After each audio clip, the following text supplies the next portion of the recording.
bienvenue à vous tous, toutes. C'est plutôt, j'ai l'impression, public féminin. Donc, nous allons vous présenter effectivement un webinaire sur le retour au travail après cancer et comment sécuriser son parcours professionnel. Donc, bon, je suis Mmes Zécry, infirmière de Raison Sans Travail. Donc, Catherine va nous accompagner, qui est chargée de mission maintien en emploi. Et comme nous vous le disions tout à l'heure, le docteur Amriou, qui est médecin du travail sur Raison Santé Travail, sera, elle, présente sur le chat pour répondre à vos questions. Donc, au sommaire, succinctement, nous vous présenterons aux Raisons Santé Travail, donc votre service de santé au travail, une partie sur le cancer, un sujet encore tabou. Plus profondément, effectivement, Catherine vous présentera les acteurs, les dispositifs et les mesures qui accompagnent le retour à l'emploi. Et puis après, en dernière partie, des conseils et effectivement des liens utiles si vous avez besoin par la suite. En présentation, donc la partie d'Horizon Santé Travail. Donc, comme vous le voyez sur la slide, le médecin du travail est au milieu. C'est lui qui anime et coordonne l'équipe pluridisciplinaire. C'est l'interlocuteur privilégié pour tout salarié, mais aussi les adhérents, et c'est lui qui va suivre effectivement les salariés tout au long de votre vie professionnelle. Il n'est pas tout seul, comme vous pouvez le voir, et dans le cadre de l'offre socle, il est accompagné effectivement de plusieurs acteurs qu'il peut mobiliser dans son équipe. Donc il y a effectivement en priorité l'assistante médicale que vous avez parfois en ligne, qui va prendre les rendez-vous, vous envoyer les convocations, et que vous pouvez joindre, l'infirmière de santé au travail, comme moi, qui fait partie aussi de l'équipe, mais que vous voyez parfois lors des visites médicales sous délégation. Il y a l'équipe de préventeurs avec les ergonomes, des psychologues du travail, des assistantes sociales, mais aussi important, évidemment, par rapport à ce webinaire d'autant plus, un service de prévention de la désinsertion professionnelle, dont Catherine fait effectivement partie. Voilà, je vais vous dire justement en quelques mots, donc notre activité et le service. Donc le service est un service qui est à destination des salariés et des adhérents. Et donc pour les salariés notamment qui peuvent présenter un risque de rupture de parcours professionnel ou d'inaptitude à leur poste.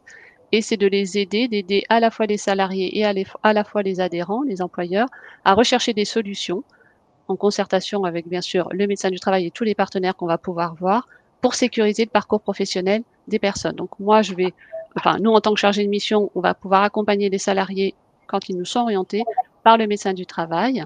Et donc voilà, c'est par ce biais-là que l'accompagnement peut se faire. Très bien. Donc, on rentre dans le vif du sujet et on va vous laisser participer avec le chat et nous dire un petit peu les mots, les idées que le cancer peut évoquer pour vous. Voilà. On vous laisse une petite minute pour participer sur le chat et après, on prendra la suite. Donc, vos réponses sont complètement libres. Vous écrivez ce qui vous vient à l'esprit. Pas de voilà. Rien,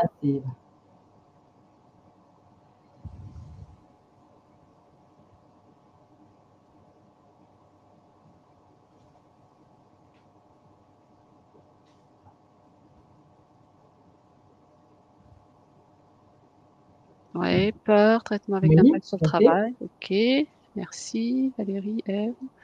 Vas-y, oui. Arrêt de travail, peur, oui.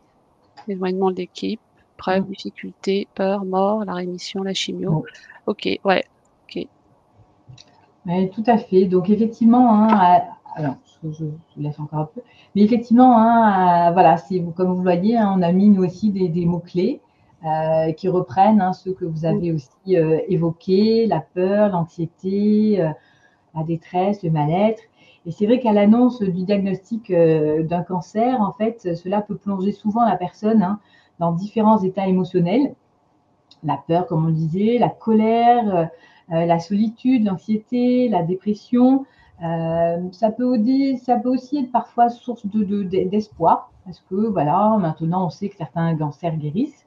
Et des fois, voilà, les personnes ne sont pas toujours, voilà, même si leur première intention, c'est quand même des mots plutôt négatifs, il peut y avoir aussi cet effet-là. L'annonce aussi d'un cancer peut affecter l'entourage personnel, hein, la famille, voilà, proche, on sait qu'il va y avoir des conséquences, mais aussi l'environnement professionnel, hein, comme vous disiez, voilà, avec les collègues qui peuvent aussi être impactés, même de manière plus lointaine. Depuis, des questions peuvent se poser, hein, effectivement, le traitement, ses effets, est-ce qu'on va être fatigué, est-ce que ça va être douloureux, l'impact sur la vie personnelle, comme on le disait, professionnelle aussi, avec la crainte de perdre son emploi. Donc, les échanges avec les médecins, les professionnels qui entourent la personne malade peuvent permettre de mettre en place des soins, d'aborder, de préparer la conciliation vie professionnelle et soins, et lorsque cela est possible, d'envisager aussi et de préparer le retour au travail. C'est ce que nous verrons par la suite avec Catherine. Alors ici, nous avons décidé de n'aborder que certains cancers. Ce sont les cancers pour lesquels des programmes et des campagnes de dépistage ont été mis en place. Donc, le cancer de l'utérus, le cancer effectivement du sein colorectal. L'objectif, en fait, c'était effectivement de diagnostiquer le cancer à un stade précoce, avant l'apparition des symptômes, pour mieux les soigner, éviter les séquelles, hein, et les séquelles des traitements aussi. Il faut savoir que l'Institut national du cancer avait anticipé certaines de ces projections, hein, comme vous le voyez, il y a beaucoup de petits mots rouges, augmentation, tout simplement parce qu'elles étaient prévisibles, liées à l'évolution démographique de notre pays, hein, un accroissement, mais aussi un vieillissement de la population, mais aussi l'augmentation, excusez-moi, des risques de certains cancers. Retenons que, voilà, les cas de cancer augmentent, mais le taux de survie aussi. Malheureusement, comme je vous l'expliquerai après, les dépistages mis en place, voilà, ne sont pas toujours suivis, mais les gens ne les sérieusement, d'où l'augmentation de certains cancers. Alors, le cancer du sein, effectivement, comme vous le voyez, avec le petit ruban, hein, le petit ruban rose qu'on connaît bien tous, 60% de ces cas de cancer sont détectés à un stade précoce, ce qui permet effectivement d'éviter un développement, de le traiter plus facilement et plutôt encore, et d'éviter les séquelles, comme nous le disions tout à l'heure. 80% de ces cancers se développent après 50 ans. Les antécédents médicaux, personnels, familiaux, effectivement, la consommation de tabac, l'alcool, le manque d'activité physique sont des risques, hein, supplémentaires pour ces cancers. Mais heureusement, comme on le disait, la prévention, avec l'autopalpation, la mise en place systématique des mammographies, échographies entre l'âge de 50 ans et 74 ans, ont permis un suivi plus conséquent et des diagnostics plus précoces. Pour le cancer du col de l'utérus, comme vous le voyez, c'est en baisse. C'est plutôt une bonne nouvelle. Et ça, c'est aussi effectivement mis en place dès le plus jeune âge avec la vaccination. Je ne sais pas si vous en avez entendu parler, mais justement contre le papillomavirus, c'est le vaccin du Gardasil. Et notamment dans les écoles, il y a une large campagne de vaccination qui a été mise en place dans les collèges, et ce qui permet effectivement de protéger la population plus jeune. Au début, c'était surtout pour les jeunes hommes. Maintenant, ça a été mis en place aussi pour les jeunes filles. Ce cancer-là, effectivement, qui est lié au papillomavirus humain, d'accord, il est effectivement lié à excusez-moi, je trouve plus le mot, à des risques comme le fait d'avoir excuse-moi Catherine, et excusez-moi, des rapports, voilà, des rapports effectivement jeunes, la multiplicité des partenaires, l'immunosuppression aussi. Voilà, mais grâce, vous voyez, à la mise en place de ce dépistage, on a en fait des taux qui sont plutôt en baisse. Le cancer de la prostate, donc chez l'homme, c'est le premier cancer, hein, et la troisième cause de décès malheureusement pour les hommes. C'est un dépistage, voilà, c'est un cancer pour lequel on peut effectivement aussi mettre en place un dépistage précoce avec le dosage de cette hormone qui est antigène spécifique de la prostate. Donc, lors d'un bilan sanguin, le médecin peut tout simplement le prescrire et ça permet effectivement de détecter précocement s'il y a un risque et par la suite, la personne sera orientée vers le médecin pour voir s'il y a besoin d'examens complémentaires. Vous me dites si vous avez des questions, si je vais trop vite aussi. Hein. Après, le docteur Amriou peut répondre aux questions si vous avez besoin. Tout va bien? Pour les cancers communs, donc nous avons le cancer colorectal, avec toujours, on vous les a symbolisés hein, les petits rubans à côté, qui est un cancer malheureusement en augmentation, autant chez l'homme que chez la femme. Mais là aussi, les moyens de dépistage ont été mis en place avec la petite enveloppe bleue, le kit qu'on reçoit à partir de 50 ans, qu'on reçoit tous les 2 ans, qu'on peut télécharger, on peut aller le chercher en pharmacie. Et c'est un test immunologique qui est très simple à faire et qui permet justement là aussi encore de prévenir et d'éviter un traitement trop lourd avec effectivement des conséquences de traitement et des conséquences par la suite. Le cancer de la peau, lui, est un cancer aussi malheureusement en augmentation lié à l'exposition au soleil, mais aussi avec les antécédents de coups de soleil, on peut voir des cas apparaître. Il y a des métiers aussi hein, qui sont exposés, les agriculteurs, voilà, et on sait aussi effectivement que les personnes qui vont dans chez les esthéticiennes, dans des cabines effectivement de bronzage, peuvent aussi développer plus de cas. Là aussi, des campagnes de dépistage avec un accompagnement chez le dermatologue ont permis hein, de prendre précocement ces cancers. Attends. Catherine, tu peux peut-être passer à la slide suivante. Bon. Donc, les cancers d'origine professionnelle, là aussi, environ la moitié des agents chimiques et physiques composés et procédés industriels actuellement classés cancérogènes pour l'homme par le Centre international de recherche sur le cancer sont présents dans l'environnement professionnel.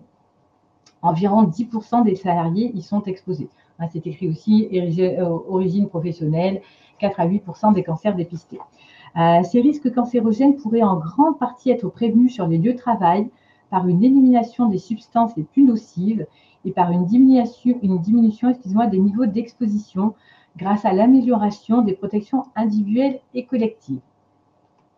Ces cancers d'origine professionnelle représentent, selon les estimations, entre 4 à 10% des cancers, soit en France de 10 000 à 30 000 cancers par an. En 2005, environ 1700 cancers ont été reconnus en maladie professionnelle. C'est l'absence de déclaration qui explique essentiellement la faible proportion des cancers professionnels indemnisés. Celle-ci résulte en partie d'un manque de sensibilisation des médecins qui souvent n'interrogent pas les patients sur leur passé professionnel et d'une information insuffisante des travailleurs eux-mêmes. Depuis, oui. Pardon, non, d'ailleurs, à ce propos, effectivement, maintenant, avec la réforme de la santé au travail, service de prévention en santé au travail, il y a maintenant, effectivement, les visites, hein, peut-être c'est intéressant de le rajouter, c'est des visites, effectivement, de fin de carrière, suite aux post-exposition, pour pouvoir justement mettre en lien les salariés qui auront pu être exposés avec leur médecin traitant pour que, justement, on assure de la prévention par rapport à ça. C'est pour ça que je me permets de rajouter.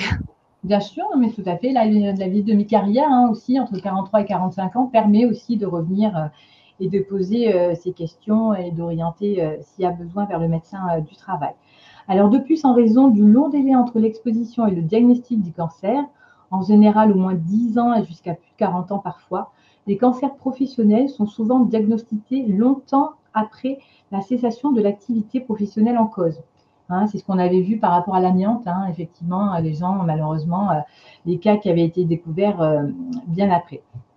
Donc, les organes les plus fréquemment concernés, vous le voyez effectivement ici sur la petite slide dans le petit encadré vert, d'accord.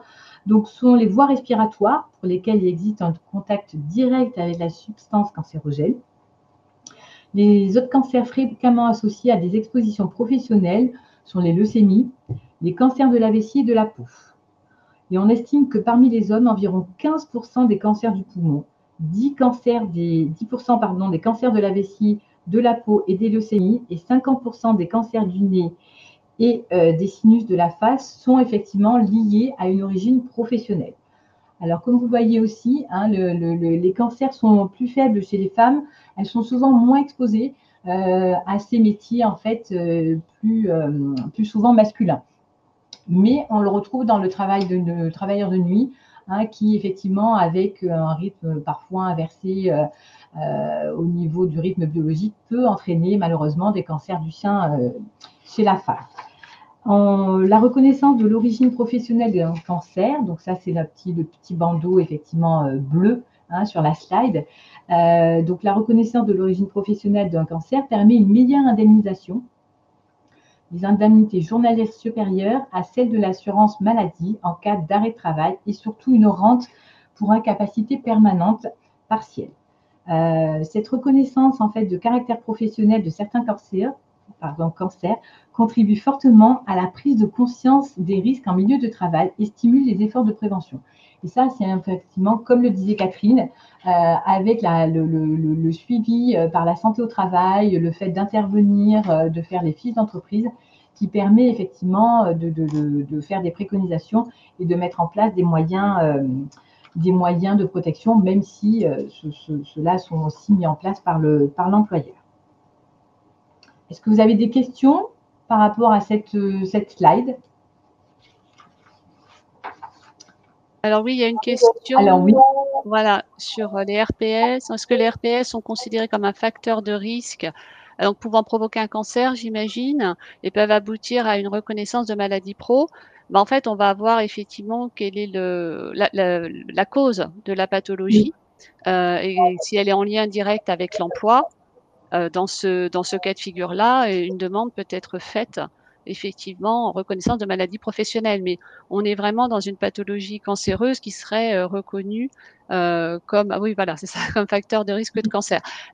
C'est très particulier. Donc après, vous avez généralement le comité régional, pardon, de reconnaissance en maladie professionnelle qui peut se pencher sur la question pour savoir si le cancer a été provoqué en lien direct et essentiel avec les conditions de travail et notamment de situations de souffrance au travail. Donc c'est assez complexe, mais voilà, on peut, c'est vrai qu'effectivement oui, le stress reste un facteur important, effectivement, tout à fait.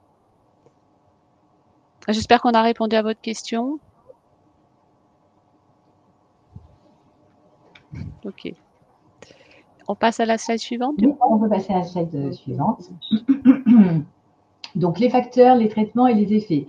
Alors, les 4 principaux facteurs de risque, hein, vous les connaissez tous, ça va être effectivement l'alcoolisme, le tabagisme, le surpoids, l'obésité, une alimentation déséquilibrée avec effectivement peu de légumes, et beaucoup de junk food comme on appelle, parce qu'il y a des aliments transformés. Mais ces facteurs de risque, c'est des facteurs de risque sur lesquels on peut jouer, hein, d'accord, en adoptant un mode de vie plus sain et effectivement en pratiquant une activité physique. Hein. Alors, ceci n'empêche pas effectivement d'avoir par la suite quand même de développer des cancers. Au niveau des traitements, comme vous pouvez le voir, hein, il existe plusieurs types de traitements, mais certains sont plus employés. La chirurgie, hein, c'est la première, effectivement, le plus souvent utilisée, hein, dans les cancers. C'est parfois associé aussi à de la chimiothérapie ou de la radiothérapie. Et à côté de ces traitements qui sont plutôt traditionnels, émergent de nouveaux traitements, hein, effectivement, comme les hormonothérapies, l'immunothérapie, la curithérapie. La surveillance active, c'est comme on l'a vu tout au long, hein, de la première slide, on le disait avec l'autopalpation, hein, pour le cancer du sein, qui permet effectivement de voir en amont dès qu'on a une petite boule et d'intervenir et d'aller voir son médecin. Pour le cancer colorectal, on disait faire le petit test qui permet de voir s'il y a du sang ou pas dans les selles. Et pour le cancer effectivement de la prostate, un bilan sanguin, hein, peut effectivement permettre cette surveillance active et orienter de manière précoce pour un diagnostic plus rapide. Au niveau des traitements, alors 5 ans après, 63% des personnes souffrent encore de séquelles liées au cancer ou au traitement. Il faut savoir que ces effets, les effets que je vais vous évoquer, varient effectivement en fonction des traitements, de la technique utilisée, des dosages des personnes aussi. Ils peuvent être évités, en tout cas atténués, grâce à des traitements préventifs et aussi des conseils pratiques. Alors les douleurs, qui sont effectivement à 73% présentes, confondues hommes ou femmes, la limitation des activités physiques, liée parfois à ces douleurs aussi. Là, les hommes sont un peu moins touchés que les femmes. Sinon, il peut y avoir une sensation de fatigue qui est présente longtemps aussi après, surtout quand il y a une reprise d'activité. Il faudra en tenir compte. Et puis la dégradation persistante de la qualité de vie mentale, ça peut prendre effectivement plusieurs aspects. Il peut y avoir une dépression, aussi un sentiment de solitude, d'isolement, une remise en cause de la vie d'avant, parce qu'effectivement, tout a changé. Et puis on a eu peur, donc on peut aussi se poser des questions et puis voir la vie différemment après. Il peut y avoir des troubles cognitifs, ça Catherine les évoquera effectivement par la suite, et aussi une altération parfois de l'image, parce qu'on sait que le cancer modifie aussi tout au long du traitement, et par la suite les cheveux ne repoussent pas de la même façon. Enfin voilà, il peut y avoir tous ces effets. Ce qu'il faut surtout, c'est oser en parler. C'est comme le dira Catherine, mais oser en parler à son médecin du travail, et comme vous le disiez, le médecin du travail a une équipe avec lui qui peut agir à différents niveaux, mais on est là aussi pour aider. Voilà, j'espère, c'était une petite introduction, mais j'espère avoir répondu aux questions que vous pouviez poser et évoquer ces différents cancers qu'on souhaitait évoquer avec vous, parce que c'est des cancers, comme on le disait, où des choses sont mises en place. Voilà. Catherine, merci. Merci Fabienne.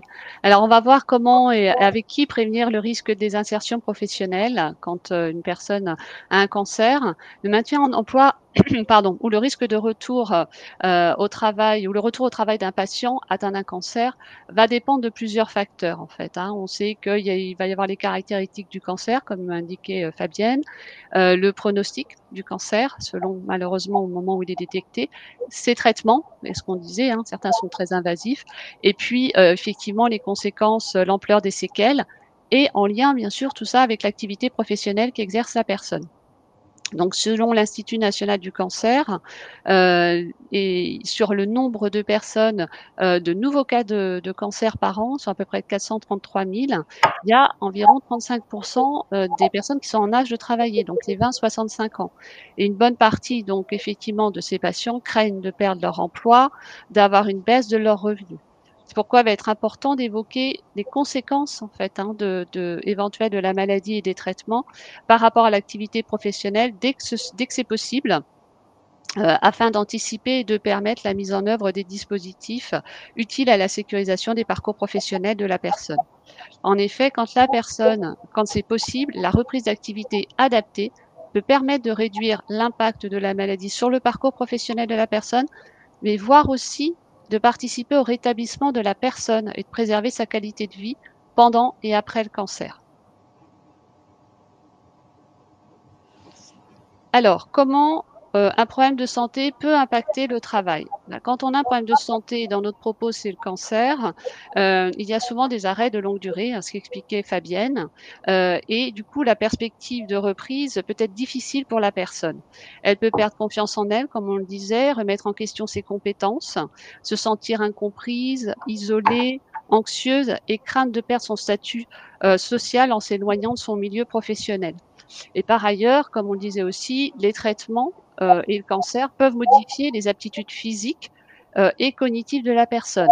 La personne peut se sentir extrêmement fatiguée à différents moments de la journée, peut avoir des troubles de la mémoire, des troubles de la concentration, de l'attention, et puis avoir une lenteur dans l'exécution de ses activités, des douleurs articulaires et perdre confiance en elle. Donc tous ces éléments peuvent avoir des retentissements sur le travail et engendrer des restrictions d'aptitude. Donc si aucune mesure n'est prise pendant l'arrêt de travail, quand la personne est en arrêt, notamment pour rechercher des solutions facilitant le maintien en emploi de la personne, eh bien on peut être sur un risque d'inaptitude et de licenciement et du coup de rupture de parcours professionnel. Donc c'est important de pouvoir effectivement accompagner un salarié patient, on va dire, dans sa démarche de maintien en emploi pour pouvoir sécuriser son parcours professionnel. Alors, on va voir maintenant les diverses solutions qu'on peut mettre en œuvre pour pouvoir maintenir une personne en activité professionnelle. Il y a certains outils qui vont permettre de pouvoir faire une évaluation de la situation de la personne. On le verra par la suite. Il y aura les visites médicales pour voir à quel moment effectivement la personne peut être susceptible de reprendre son activité. D'autres dispositifs, outils qui vont plutôt s'appuyer effectivement sur les aménagements du travail organisationnel, du temps de travail, des équipements techniques. Et des outils aussi qui vont davantage être travaillés autour du bilan, de la formation et puis aussi tout ce qui sera en lien avec la compensation, de la perte de revenus du fait de l'altération, de la réduction ou de l'altération de la capacité de travail de la personne partiellement. Donc selon la situation, on va voir avec tous les acteurs, qui vont rentrer en jeu, c'est-à-dire le salarié, le médecin du travail et l'employeur, plus d'autres partenaires bien évidemment, s'il est possible de maintenir la personne sur son poste de travail initial. Dans le cas contraire, on va essayer de voir s'il y a un reclassement sur un autre poste qui est possible dans l'entreprise ou dans le groupe auquel elle appartient. Enfin, s'il n'y a pas de reclassement qui peut être possible, eh bien, il va falloir réfléchir à la mise en œuvre du maintien de l'employabilité du salarié. Et donc, pour cela, on va s'appuyer sur toutes les mesures, les mobilisations des différentes actions, prestations, pour pouvoir échanger ensemble sur ce qui pourra être mis en place. À titre d'exemple, par exemple, nous pourrons voir qu'on verra plus en détail, mais on peut accompagner des personnes sur des démarches sur les droits sociaux pour permettre justement de stabiliser un petit peu les revenus et la qualité de vie. Mais il peut y avoir aussi tous ces bilans ergonomiques qu'on peut mettre en place, notamment avec nos collègues ergonomes, qui vont pouvoir évaluer les besoins de compensation du handicap et faire des aménagements. Alors, on va voir à présent quels sont les acteurs partenaires et dispositifs du maintien en emploi. Alors, donc le salarié est au cœur de ce dispositif, bien évidemment. C'est l'acteur principal, c'est lui qui va aussi donner le «là» entre guillemets par rapport à comment il se sent, comment, il se sent prêt à réinvestir des démarches professionnelles. Mais il va être entouré bien sûr par tous ces professionnels. Donc en premier lieu, le patient, il est, accompagné par les acteurs de santé, que sont les spécialistes, les oncologues et puis le généraliste et bien souvent, c'est ce dernier qui va pouvoir informer le salarié sur les dispositifs existants dans le cadre du maintien en emploi, quand il n'y a pas encore eu ce contact avec le médecin du travail et donc l'orienter justement vers le médecin du travail avec son accord quand, le généraliste et le salarié se sentent prêts pour pouvoir justement commencer à aborder, l'aspect professionnel et faire le point sur cette situation médico-professionnelle. Et puis le médecin, traitant, il peut aussi jouer un rôle de coordination entre tous les acteurs, médicaux, spécialistes, médecins du travail et puis médecins conseils également. Les structures de soutien, je pense c'est important vraiment d'en parler parce qu'effectivement, comme la Ligue contre le cancer par exemple, elles participent pendant le traitement et aussi au niveau du retour à l'emploi, mais pendant effectivement le cours de traitement, ils vont pouvoir aider la personne dans la qualité de vie en mobilisant, différentes choses, des soutiens, psychologiques, des aides financières, des coachings, des séances d'activité physique adaptées. Donc tout ça, ça va contribuer aussi à maintenir le salarié, dans une certaine dynamique entre guillemets du soin, du mieux-être psychologique et physique. Un autre acteur important, c'est l'assurance maladie par le biais de la CPAM pardon, qui va indemniser, la personne, quand elle a des droits ouverts bien évidemment, mais aussi l'instance de coordination, de la prévention de la désinsertion professionnelle au sein de l'assurance maladie, qui va du coup pouvoir mobiliser tous les dispositifs qu'on verra par la suite de maintien en emploi pendant l'arrêt de travail et enfin, le médecin conseil qui validera la prolongation d'arrêt de travail et statuera sur le degré d'incapacité éventuellement, par rapport à la consolidation de la santé de la personne. Le médecin du travail donc qui se caractérise par le SPSTI et toute son équipe pluridisciplinaire comme le disait, Fabienne. Donc, va pouvoir échanger avec le patient et discuter sur les sujets en lien avec le travail. C'est lui qui pourra, voir si son état de santé est en adéquation avec le poste occupé avant l'arrêt. Dans le cas contraire, il pourra proposer, des aménagements, un reclassement ou bien une nouvelle orientation professionnelle. Les acteurs du handicap, eux, peuvent aider au maintien en emploi en mobilisant les aides financières pour l'aménagement de poste, que l'on verra par la suite, mobiliser des appuis techniques effectivement en lien avec les conséquences de la maladie et du handicap. Les acteurs de la formation, eux, permettront de pouvoir faire un point au niveau du projet professionnel et du parcours de reconversion, des formations à mettre en place. Et puis l'employeur et le collectif de travail, bien entendu, sont aussi très présents et peuvent accompagner le salarié touché par un cancer en se montrant déjà à l'écoute, être un soutien pendant les soins et au moment du retour au travail, en mobilisant bien évidemment avec la coordination de tous ces acteurs et notamment du SPSTI, les outils de maintien en emploi. En conclusion, on peut dire que voilà, quand il y a une bonne coordination de tous ces acteurs, ça va permettre de conduire une démarche, enfin que ça va faciliter la réussite de la sécurisation du parcours professionnel. L'engagement, bien sûr, de la personne, hein, du salarié, va être primordial pour pouvoir construire son projet professionnel, son projet de vie, parce qu'on est aussi sur un projet de vie. Je te repasse la parole, Fabienne.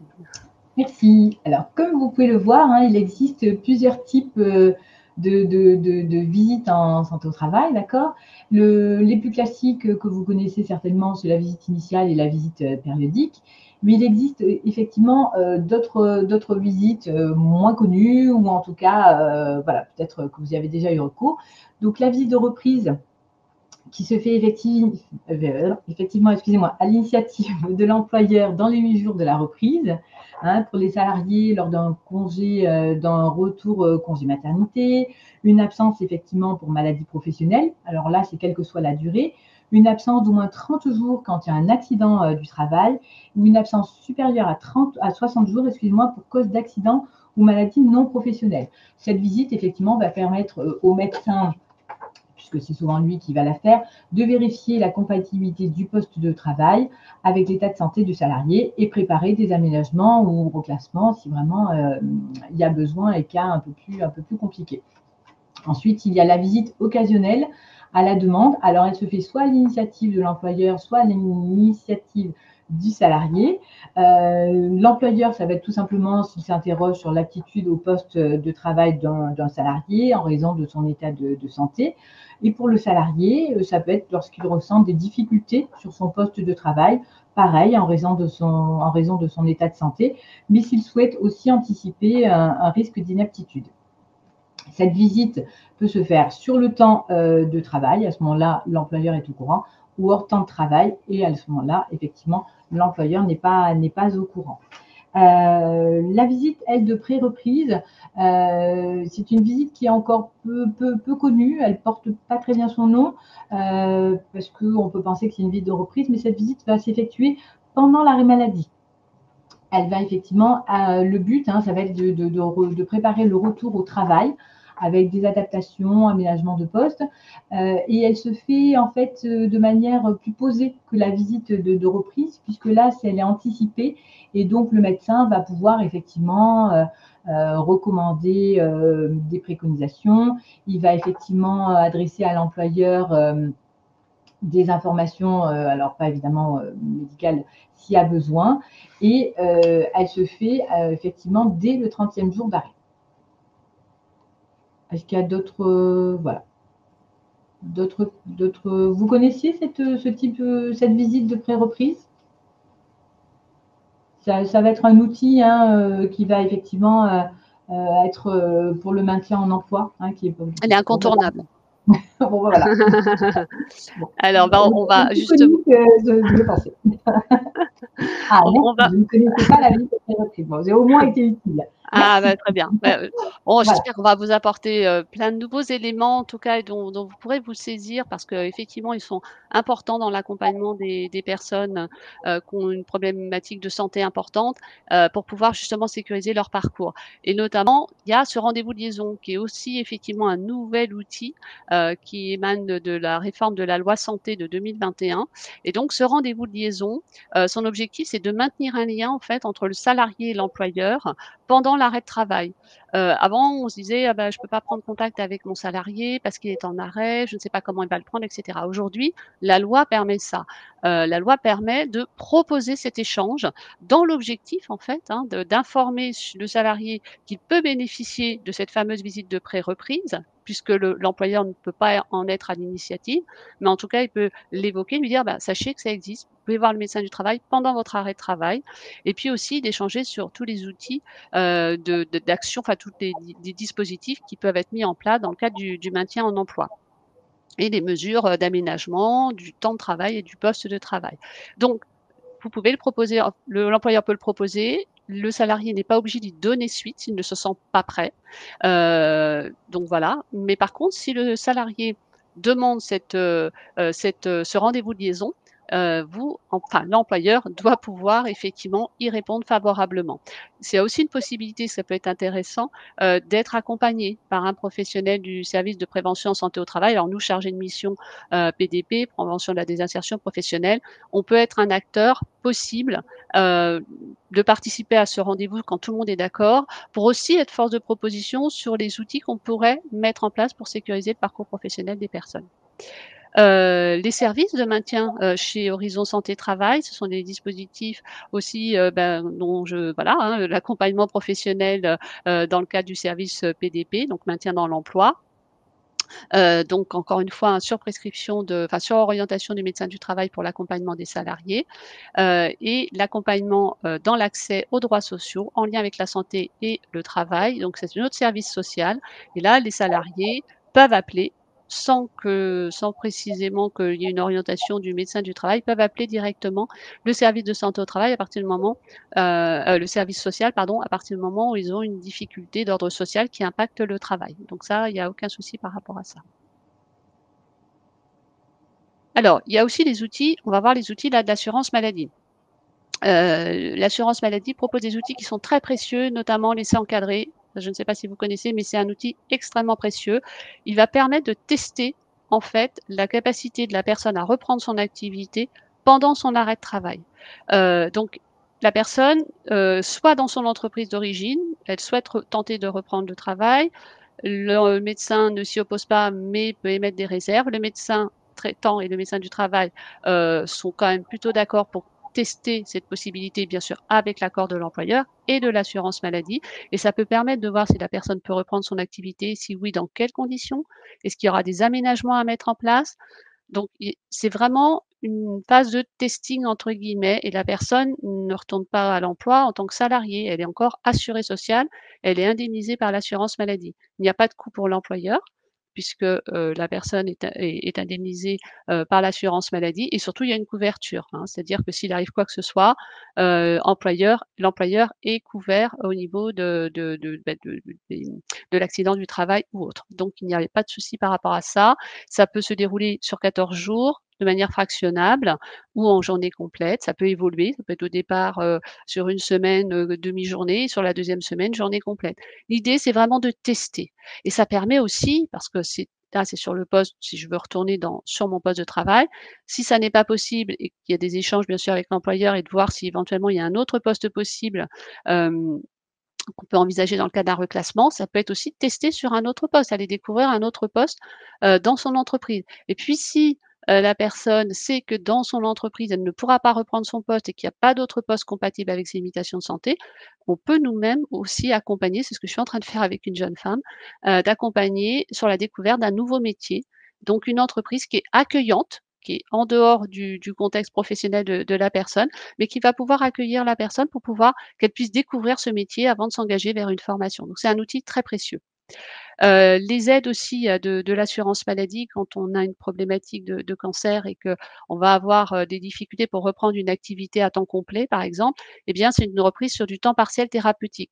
Ça, c'est sur prescription de son médecin traitant et il faut qu'effectivement tout le monde soit d'accord pour qu'au niveau organisationnel, ça puisse, se faire avec l'employeur, et puis que l'assurance maladie, soit d'accord. Mais ça permet vraiment effectivement la reprise en temps partiel thérapeutique à la personne de se réintégrer dans l'entreprise et puis, de pouvoir participer, comme on le disait un petit peu avant, à son rétablissement. C'est vrai que le lien social est important dans son environnement professionnel et ça peut vraiment contribuer à ce que la personne, aille mieux. Alors la personne, donc elle est indemnisée par l'assurance maladie sur la période où elle ne travaille pas et elle a sa rémunération sur la période où elle travaille. La rente accident du travail maladie professionnelle, comme le disait Fabienne tout à l'heure dans la présentation des cancers d'origine professionnelle, une personne effectivement quand, sa situation est consolidée, par, soit par le médecin traitant ou le médecin conseil qui le décide, selon le taux d'incapacité, la personne peut bénéficier effectivement soit d'un capital rente, dans le cadre de la maladie professionnelle, si le taux est inférieur à 10, ou bien sur une rente trimestrielle quand le taux est supérieur ou égal à 10. Je vous ai dit peut-être, le taux est inférieur à 10, capital rente, et supérieur ou égal, c'est une rente qui est versée, trimestriellement. Enfin, l'invalidité, ça c'est des personnes qui sont en arrêt maladie, et quand effectivement, la personne ne va pas être en capacité de reprendre à l'issue, par exemple, du temps partiel thérapeutique, son activité à taux plein, le médecin conseil peut proposer une mise en invalidité. Il y a plusieurs catégories, il y en a 3, et qui peuvent permettre, la première et la deuxième peuvent permettre de préserver l'activité professionnelle sur du temps partiel, et donc c'est vraiment quand la personne est en, enfin voilà, ses capacités, de gain sont réduites considérablement, enfin des 2 tiers, et donc ne peut pas travailler à temps complet, donc cette mise en invalidité peut être proposée. Nous allons voir maintenant, alors je ne sais pas si vous avez des questions, n'hésitez pas à les poser. Nous allons voir maintenant l'outil aussi, les outils qui sont aussi, importants, dans le parcours de sécurisation, ce sont les outils liés à la reconnaissance en qualité de travailleur handicapé. Donc, des personnes qui, voilà, ont des problèmes, enfin, les conséquences de la maladie et des traitements, peuvent amener les personnes à faire une demande de reconnaissance en qualité de travailleur handicapé. Donc elles peuvent faire cette demande auprès de leur MDPH, leur maison départementale de personnes handicapées, de leur lieu de domicile, soit en le faisant, avec, des sous format papier. Donc il y a un certificat médical à faire remplir par le médecin traitant et un dossier administratif de plusieurs pages, qu'il faut effectivement, renseigner et envoyer le tout en recommandé avec accusé de réception auprès de sa MDPH de département.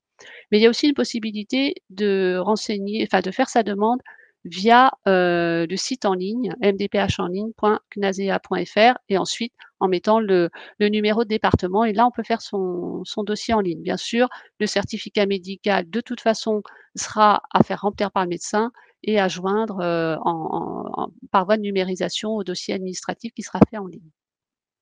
La MDPH peut aussi, là c'est la reconnaissance en qualité de travailleur handicapé, qui va pouvoir permettre du coup d'ouvrir des droits aux aménagements de poste, d'ouvrir des droits à d'autres choses.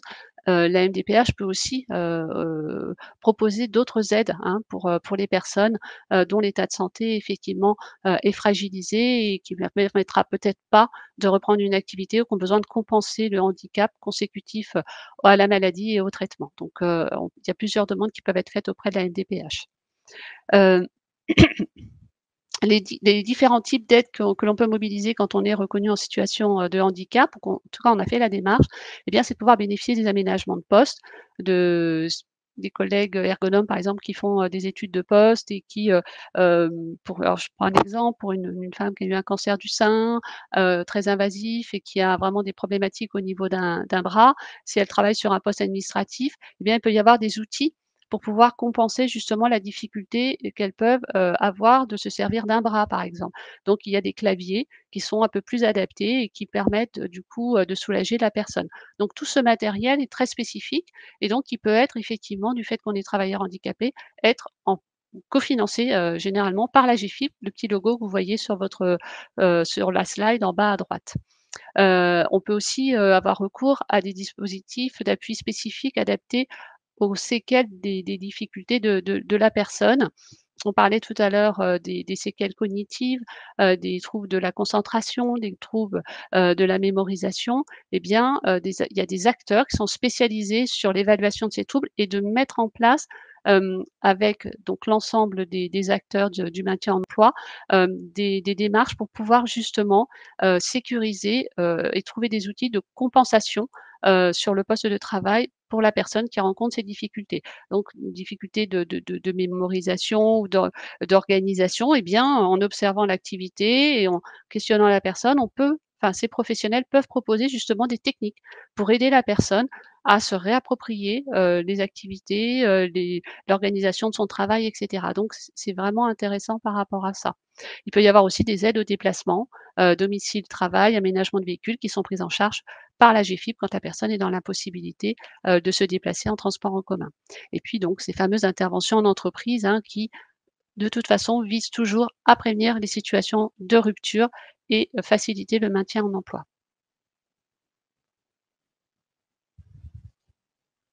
Nous allons voir maintenant les outils, de bilan et de formation qui peuvent être mobilisés. Donc peut-être que vous les connaissez, il y a le conseil en évolution professionnelle, donc qui permet de faire le point sur sa situation professionnelle et d'engager soit une démarche d'évolution professionnelle, ou bien une reconversion professionnelle. Quand on sait qu'on ne va pas pouvoir reprendre son travail parce que, voilà, le médecin du travail lors d'une visite de pré-reprise, voilà, il dit: «Bah, ça va être compliqué, il y aura pas d'autres postes et cetera». Ce serait bien de pouvoir commencer à réfléchir à autre chose et donc effectivement, le conseil en évolution professionnelle peut aider à la construction du projet de reconversion et notamment d'accompagner aussi sur le projet, de transition professionnelle, de la personne. Donc c'est gratuit, donc ça, c'est quand même quelque chose, d'intéressant. Ensuite, il y a le bilan de compétences, qui lui, va permettre d'identifier les acquis et les compétences, de la personne et d'aider à élaborer un projet professionnel. Des fois, le CEP ne suffit pas, il faut s'appuyer sur le bilan de compétences pour pouvoir aider la personne. Donc par contre, celui-ci, le bilan de compétences, il faut le financer, donc soit par son CPF salarié, mais ça peut être aussi par l'intermédiaire, de l'employeur. L'employeur peut aussi, participer au financement, ou en totalité ou en partie du bilan de compétences. Ces 2 dispositifs peuvent être, complémentaires, hein. On fait un bilan de compétences, on a un plan d'action, mais par contre, on a besoin d'avoir un appui pour le mettre en place. Le conseil en évolution professionnelle peut y participer. Les dispositifs de formation, vous avez le compte, personnel de formation, donc ça, c'est tous les droits acquis durant, la vie professionnelle. Donc généralement, il y a un plafond qui est à peu près de 5 000 €, mais il peut y avoir des abondements, qui peuvent être, donnés, à certains publics, donc les personnes bénéficiaires de l'obligation d'emploi. Pour les salariés peu qualifiés également, ça permet aux personnes de suivre une formation, à leur initiative pour sécuriser leur parcours professionnel. Le CPF transition professionnelle permet de financer son projet de reconversion, souvent en raison de son état de santé. Ce dispositif permet de se former un nouveau métier en conservant sa rémunération et la formation, doit être, certifiante. Voilà. Le plan de développement des compétences, c'est à la main de l'employeur, qui détermine son plan de formation pour pouvoir assurer, l'adaptation des salariés à leur poste de travail et veiller au maintien de leur capacité à occuper leur emploi. Vous avez les dispositifs, de ESPO et ESRP. Ce sont des dispositifs donc via la MDPH, et donc les ESPO, ce sont des établissements et des services de préorientation. Une personne, qui a eu un cancer, qui a eu voilà des problématiques de santé derrière qui sont très lourdes et qui a besoin d'avoir un accompagnement médico-professionnel, peut solliciter éventuellement un bilan un petit peu plus poussé qu'un conseil en évolution professionnelle ou un bilan de compétences et si la MDPH estime qu'effectivement c'est adapté à la situation, elle pourra bénéficier de ce bilan. Ce qui est intéressant, c'est que, la personne est prise en charge par une équipe pluridisciplinaire. C'est-à-dire qu'il y a un médecin dans ces structures, hein, ce sont des structures qui sont financées par l'assurance maladie. Il y a un médecin, il y a des psychologues, il y a, des assistantes sociales, des formateurs. Donc c'est vraiment, un soutien pour la personne qui en aurait besoin et pour les ESRP, on n'est pas dans l'orientation, mais on est plutôt dans la réadaptation professionnelle et là, ça concerne toutes les formations préparatoires, ça peut être des remises à niveau couplées avec, des bilans, professionnels, mais aussi des formations professionnelles certifiantes et diplômantes et toujours sur décision de la MDPH et toujours accompagnées par une équipe, pluridisciplinaire. Enfin, la convention de rééducation professionnelle en entreprise, c'est un outil de l'assurance maladie et c'est une formation qui est tutorée, pour permettre à la personne de se réhabituer à son poste initial ou bien d'apprendre un nouveau métier. généralement dans son entreprise, mais ça peut être aussi dans une entreprise extérieure. Ça se réalise sur la période qui est indemnisée par l'assurance maladie, dans son entreprise pour la personne bien sûr, et c'est généralement mis en place et utilisé quand il y a un risque, d'inaptitude au poste de travail et là, il y a une convention, tripartite, qui est mise en place.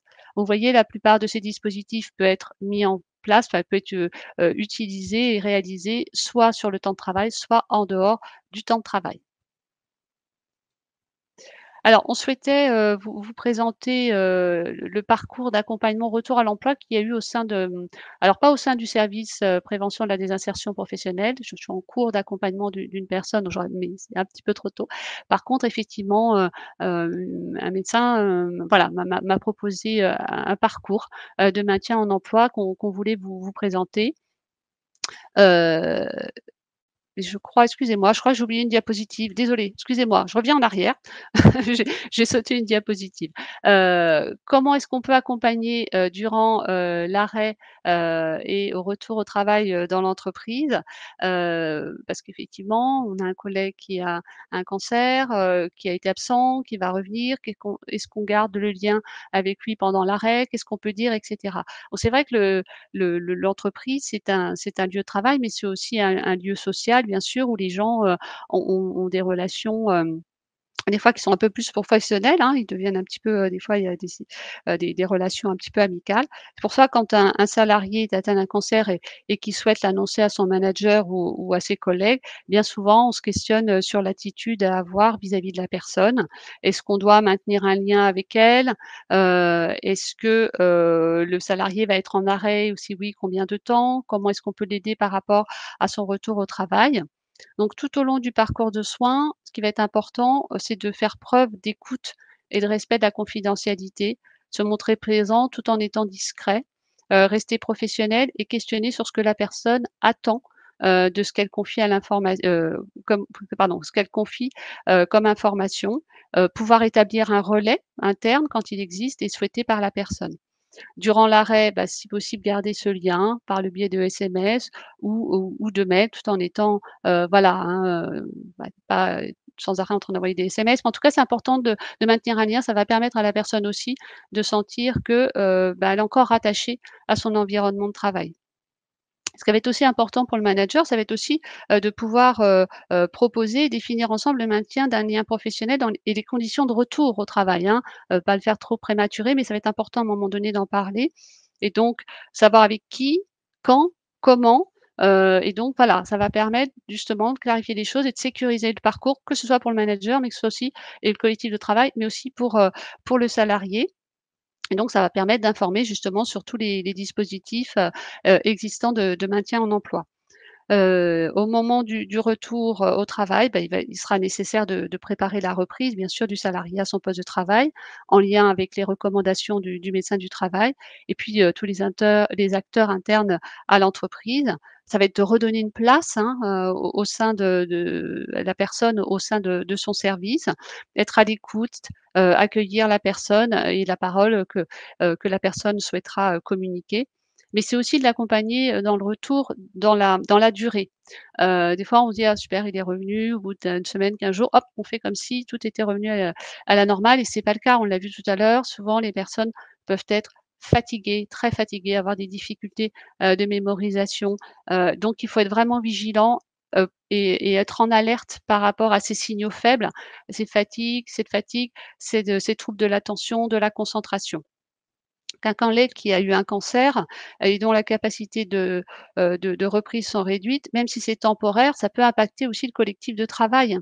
Donc qui doit souvent compenser le travail que le collègue ne peut plus, partiellement, effectuer ou temporairement et donc le manager là, ce serait bien qu'il soit vigilant, sur cet aspect-là et puis anticiper la reprise du poste, notamment en réorganisant, une partie des tâches quand c'est possible et puis le faire avec le collectif de travail.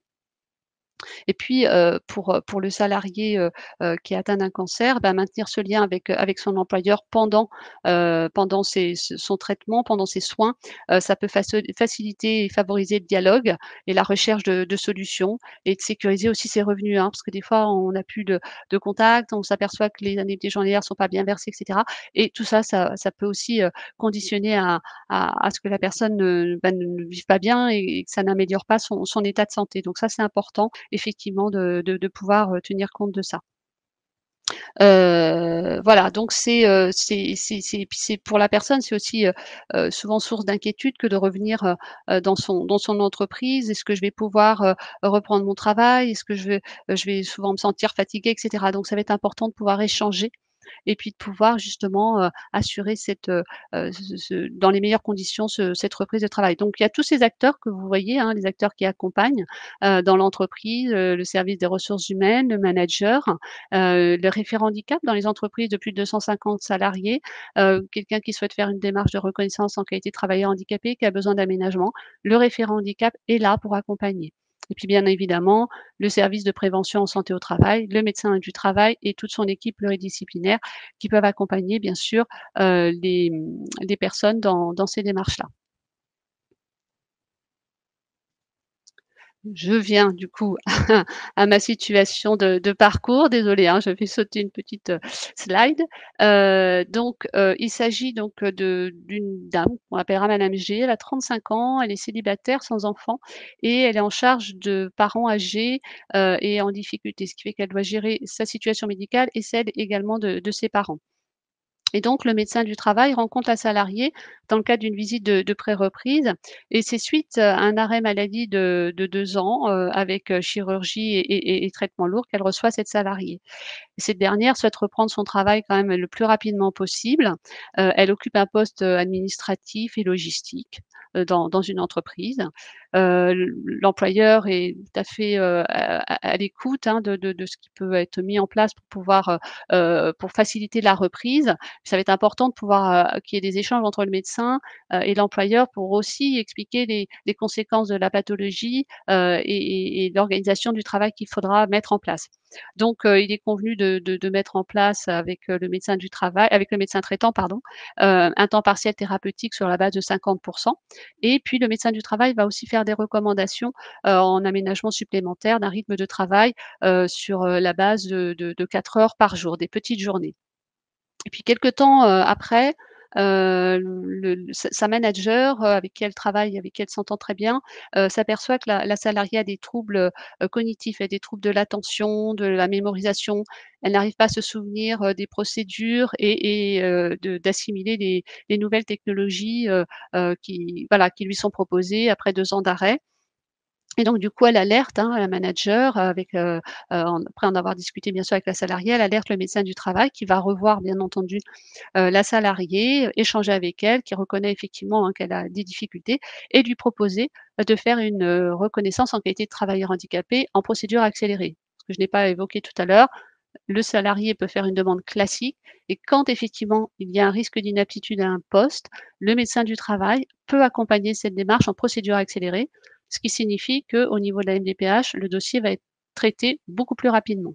Donc c'est fait, c'est chose qui la RQTH sera faite en procédure accélérée et du coup, cela va permettre, de pouvoir aménager, son poste en télétravail, puisque, l'ergonome aura pu évaluer les besoins techniques, que la personne, que la personne devra avoir pardon, pour pouvoir aussi maintenir son activité en télétravail. Le temps partiel thérapeutique est progressivement augmenté du fait de l'amélioration de l'état de santé. La salariée a trouvé aussi par elle-même, on n'a pas eu besoin de mobiliser là un prestataire particulier, elle a pu trouver des moyens de compensation, par rapport à ses difficultés, voilà, avec l'aide de sa manager. Donc, vraiment l'employeur là a été très présent et a vraiment aidé sa salariée, dans l'organisation et la réappropriation de ses activités. Et donc du coup, elle a pu reprendre, son activité. Toutefois, quand à l'issue du temps partiel thérapeutique, le médecin conseil, voilà, lui a proposé une mise en invalidité de catégorie 1 parce que, la salariée voilà, avait toujours la persistance d'une fatigue qui était là et puis des symptômes, consécutifs au traitement qui étaient toujours présents et qui étaient, invalidants pour la personne. Donc voilà, là, c'était vraiment pour illustrer un parcours de maintien en emploi. On n'a pas utilisé toute la palette des outils qu'on a présentés, mais ça permet de voir, qu'avec effectivement, les échanges, l'anticipation, la coordination de tous les acteurs, des solutions peuvent être envisagées en termes de reprise, d'activité. Donc voilà, en conclusion, lorsque tous les acteurs, et les dispositifs, adéquats sont mobilisés, il est possible, hein, malgré la maladie, de sécuriser son avenir professionnel en anticipant les démarches de retour à l'emploi et en s'appuyant sur les acteurs socio-professionnels, pour sécuriser sa qualité de vie. Et plus on agit en amont de l'arrêt, plus il y a de chances de réussir son maintien en emploi. Voilà. On vous a proposé aussi, voilà, de vous mettre, des dispositifs d'accompagnement parce que, on est sur la thématique du cancer et il y a beaucoup de structures qui existent, d'acteurs, qu'il faut pouvoir mobiliser, qu'il faut connaître parce que c'est important, notamment la Ligue contre le cancer dont j'ai un petit peu parlé tout à l'heure. Voilà, là, j'ai un peu détaillé les missions, hein, qu'elle propose, donc l'accompagnement au retour à domicile, le soutien financier selon la situation sociale, les soins de support, les groupes de parole, les activités sportives, de la sophrologie, enfin voilà. Et il y a plein de structures aussi, hein, sur le département, sur les dispositifs d'appui, de coordination ou autres, qui peuvent vraiment aider et qui proposent aussi ces outils-là. Donc c'est important, peut-être d'avoir en tête, qu'effectivement, on peut se rapprocher de ces structures pour être accompagné, dans dans sa reprise d'activité et puis dans son soin en général, lié, à une problématique de cancer.